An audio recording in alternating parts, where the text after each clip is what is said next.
we're on the next part of this whole project. And just to recap everyone, this is one where we're taking a Smittybilt slant tire carrier, as you can see, the newer part, the shinier part, and we're mounting it on a generic swing type tire carrier. So we're going to mount that on there. Smittybilt has it on there that they suggest that you that this can only go onto their tire carriers, be it the swing type that mounts at this point, or the swing type that we have here, where you actually swing out the whole tire separate from the door. I decided to give it a try. This is just a generic one that I've had on my car. It has been flawless in its operation. It's been perfect for me.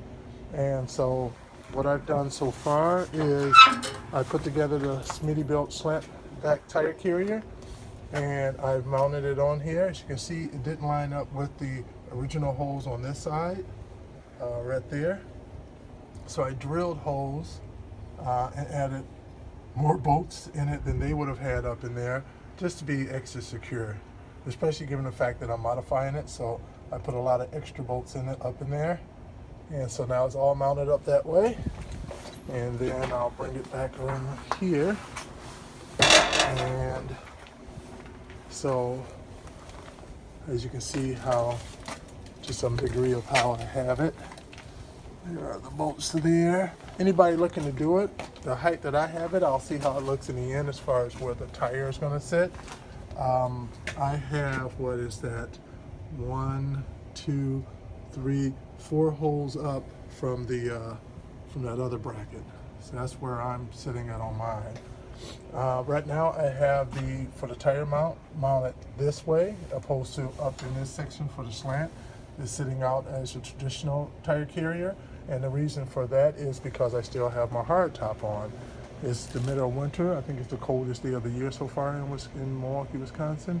So we won't see that final look when I take the top off and put the slat back, put the tire on an angle until the springtime. But for now, I want to get all this mocked up. I want it all done, so I'll just have it hanging the traditional way. So what I've done, so I already have the studs slightly out. This one is already in there, so I already put it up in there. And now I'm going to pull these two in next.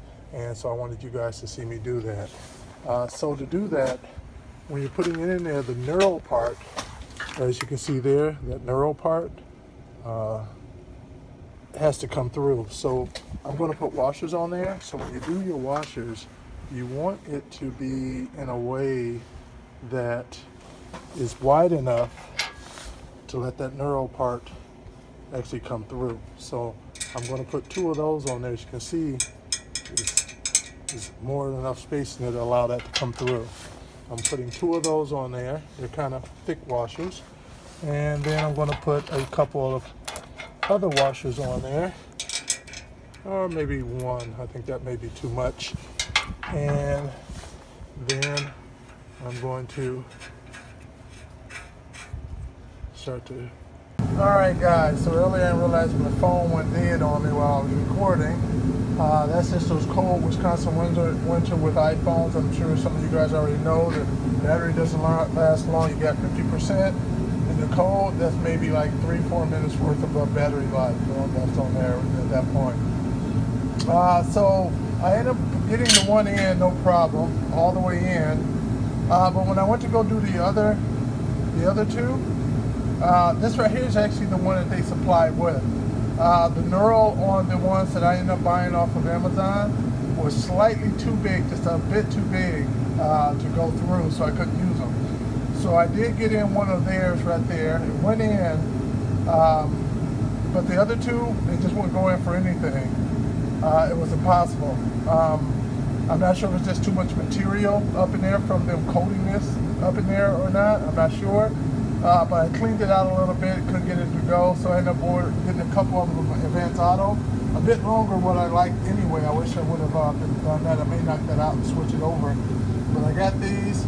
I measured got my micrometer out, and I measured the inside diameter of the hole just to see what size knurl that I actually want. These were pretty close, pretty good. So I'm going to put these on. So that's what I'm doing up here right now. As you can see, that right there. And I'll get this set up right here. It's light. Keeping the garage door closed this time because it's just too cold out there. So I got it set up with a nut and a couple of washers, and now I'm just drawing it in.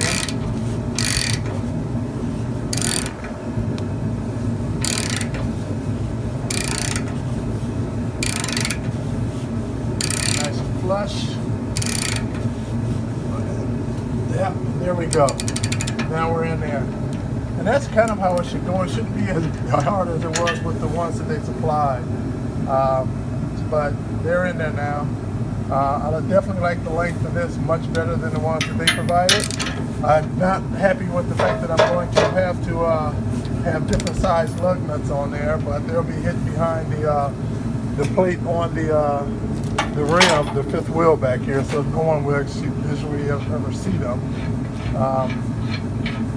But just the same, it's nice to have everything consistent.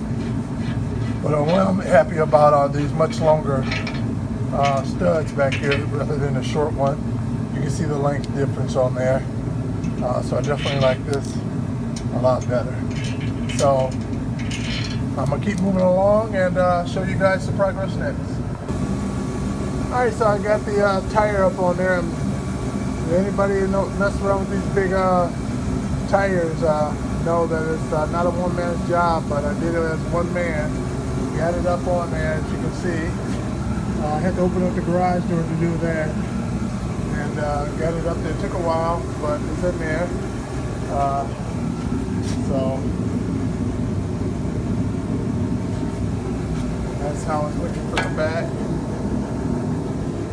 Sitting a bit higher than the previous tire. That's a definite, but that's fine because it won't be driven in the wintertime.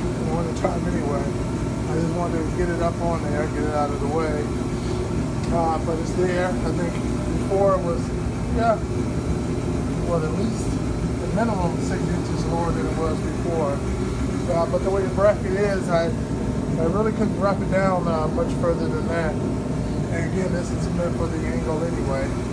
Up there like that, I think it really blocks a lot of your rear view window mirror kind of sitting out the back window, but that's fine. In the end, it's going to be up on the angle. So I think that's the last part of it for the winter time. And then when the springtime come around, I'll let you guys see what it looks like when it's up on that 45-degree angle. Okay, guys? All right.